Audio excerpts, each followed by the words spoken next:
masih kecil. Nah, inilah adalah penanaman sex education yang kurang tepat. Karena apa? Perjalanan dari kamar bunda, kamar yanda, atau kamar anak kita sampai ke kamar mandi itu adalah perilaku sosial yang kadang-kadang bisa dilihat sama orang lain. Nah, inilah nanti kalau suatu itu terjadi kebiasaan yang semacam itu, maka tidak akan malu lagi untuk melakukan hal-hal yang seperti itu. Nah, baiknya bagaimana? Ya bunda, ya anda jangan lupa ketika mau mandikan anak, pergi ke kamar mandi, toilet training, ya kita masuk ke kamar mandi dulu, yaitu dengan mengucapkan doa masuk kamar mandi, keluar kamar mandi, nah, kemudian melepas celananya, melepas bajunya, baik mau BAB, mau buang air kecil atau mandi, melepas dan memakainya adalah di dalam kamar mandi, jangan di luar, apalagi kok dari kamarnya ayah bunda kemudian jalan menuju kamar mandi. Ini adalah penanaman sex education yang kurang tepat, pendidikan seks pada anak kita yang kurang tepat, sehingga terbiasa anak-anak kita nanti itu dalam toilet training ini selalu melakukannya, memakai dan melepas itu sudah di dalam kamar mandi. Itu yang perlu kita pahami, bahwa anak-anak kita religi yang terkait dengan akhlak itu harus kita berikan sejak awal. Kemudian berikutnya adalah usahakan dalam perkembangan ini, karena motorik halus anak itu sudah bagus, yang penggunaan jari-jari dan ini sudah bagus, sehingga kita latih anak-anak kita itu sudah mulai makan di piringnya sendiri, mulai makan di tempatnya sendiri, entah itu menggunakan mangkok, entah itu menggunakan piring, ya kita berikan dengan posisi anak yang pas. Sehingga apa? Kalau kita lihat kadang-kadang dari tangannya nyendokkan sendoknya ke makanan aja, kadang-kadang itu tidak rapi, sehingga makanan mana itu tersebar. Kadang-kadang masuk untuk menuju ke mulutnya juga kadang-kadang masih sulit. Pada awalnya kita bantu, tapi terus berjalan, anak-anak itu diusahakan, karena dengan motorik halus yang bagus maka akan bisa makan dengan piringnya sendiri. Tentunya ini ada dalam pengawasan dari ayah bunda dan lingkungan yang ada di situ. Itulah 3 hal di usia 2-3 tahun itu. Yang paling penting adalah sudah mulai memandirikan anak untuk melakukan kegiatan-kegiatan yang terkait dengan perkembangan tadi. Nah, bagaimana dengan sosial emosinya? Ya, dalam usia gini kadang-kadang anak itu melakukan sesuatu yang tidak menyenangkan, marah, kemudian menangis dan lainnya, yang kadang-kadang tidak bisa kita terima sebagai orang tua karena perilaku anak yang tidak pas, atau mukul ayah bunda.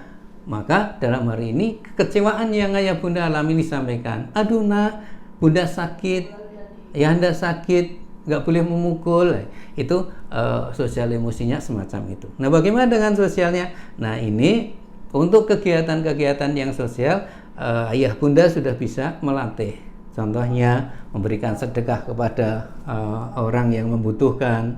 Ketika kita pergi perlu memberikan sedekah pada orang tertentu, kita berikan. Anak-anak itu akan kita latih hal semacam itu. Maka kebiasaan-kebiasaan yang semacam itu akan diingat sepanjang hayat oleh buah hati kita, oleh anak-anak kita, sehingga insya Allah nanti akan memiliki perilaku menjadi orang yang memiliki sosial yang sangat tinggi, suka bersedekah, suka memberi, suka menolong, dan lain sebagainya. Ini dari usia yang semacam ini.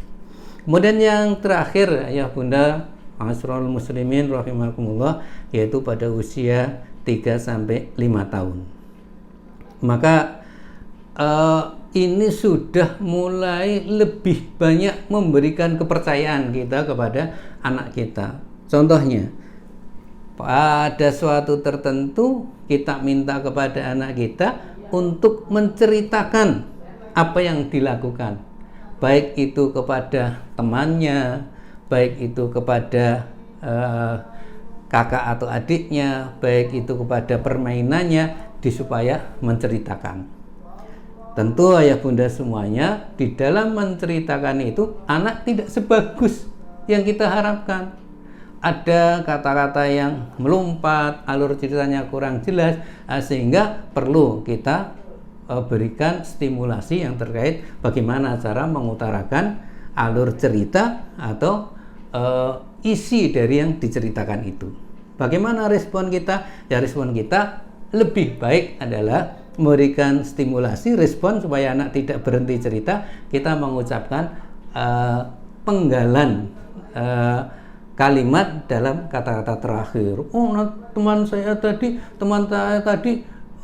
nakal bunda. Oh ya, nakal gimana? Nah, itu kita pancing-pancing semacam itu. Tadi saya dibantu dipinjami krayon. Oh, dipinjami krayon. Nah, semacam itu kita motivasi. Maka di dalam anak menceritakan itu, ketika berbicara kok anak terjadi gagap, terjadi patah-patah, maka ya kita perhatikan, kita bantu, yaitu dengan mengucapkan kata itu diulang. Oh, aku bagaimana mama saya, itu ya, kita bantu. Nah, kemudian yang terakhir adalah ayah bunda selalu mengawasi terhadap perilaku anak yang baru, belum pernah dilakukan, itu dilakukan. Nah, itulah dapat kita garis bawahi bahwa perkembangan 0 sampai 5 tahun ini, bahwa stimulasi dari ayah bunda, ma'asyiral muslimin rahimakumullah, itu harus cermat, harus hati-hati benar, karena pada usia 0 sampai 5 tahun ini akan menjadi tonggak untuk usia-usia berikutnya. Dan saya memiliki sebuah saran atau semacam keinginan ya pada ayah bunda semuanya, pada usia 5 tahun, pada usia 4 tahun, barangkali ayah bunda sudah memulai ada yang menyekolahkan anak kesayangan kita itu di sebuah sekolah. Ada yang di playgroup atau kelompok bermain, ada yang di TKA, ada yang di TKB.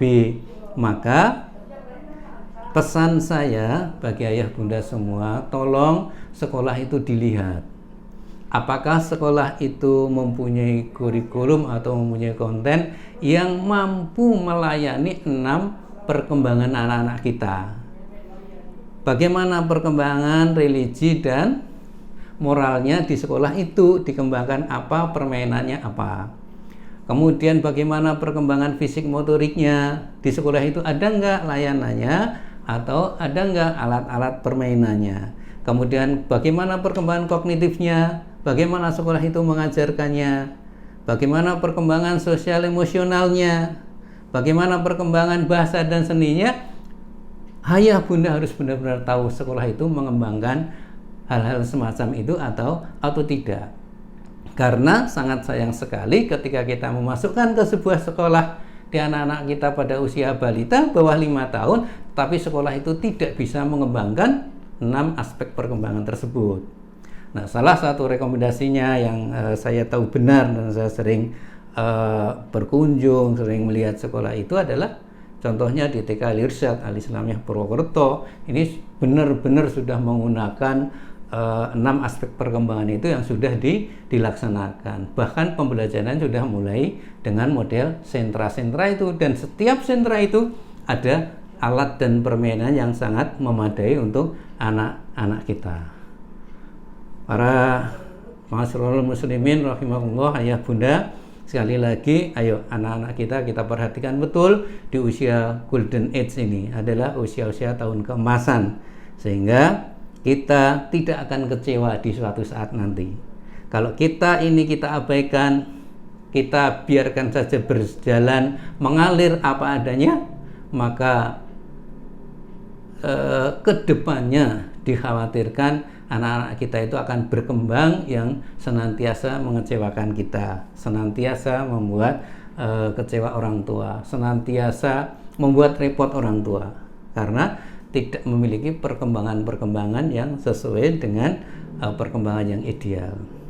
Untuk itu sekali lagi, kalau mau menyekolahkan anak kita di usia balita, sekali lagi ayo kita lihat sekolah itu memiliki 6 aspek perkembangan itu dengan alat atau sarana yang memadai atau tidak. Jangan sampai perkembangan itu tidak berkembang, sudah diserahkan kepada sekolah yang bersangkutan. Maka kontrol dari kita dan senantiasa berdoa, mudah-mudahan 6 aspek perkembangan di usia 0 sampai 5 tahun ini bisa berjalan secara ideal, pertumbuhannya berjalan ideal, perkembangannya berjalan ideal, maka akan berkembanglah jaringan-jaringan otak kita, kecerdasan itu mencapai 80%-nya.